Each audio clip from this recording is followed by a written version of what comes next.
రోజు వెళ్ళి కూరగాయలు తెచ్చుకుంటూ ఉంటాను. ఈరోజు కూడా అలాగే వెళ్ళాను. అతను వెళ్ళిన ప్రతిరోజు నాకు ఇలా కొంచెం కొత్తిమీర, కరివేపాకు ఆ కూరగాయల కవర్లో ఫ్రీగా వేసిస్తాడనమాట. నేను అలాగే ఈరోజు కూడా కూరగాయలకి వెళ్ళాను. అలా 1 వీక్ నుంచి వెళ్తూ ఉన్నాను నేను.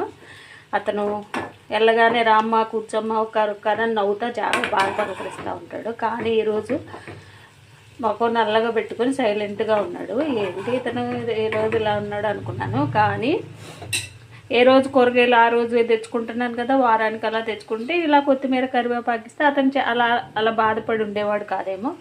నేను ప్రతిరోజు వెళ్తున్నాను కదా, ప్రతిరోజు ఈవిడికి కొత్తిమీర, కరివేపాకు ఫ్రీగా ఇవ్వాల్సి వస్తుందని అతని మనసులో బాధ ఉన్నట్టు నాకు అర్థమైంది. నాకైతే నవ్వాగలేదు, మనసులో నవ్వుకుంటూ ఉన్నాను.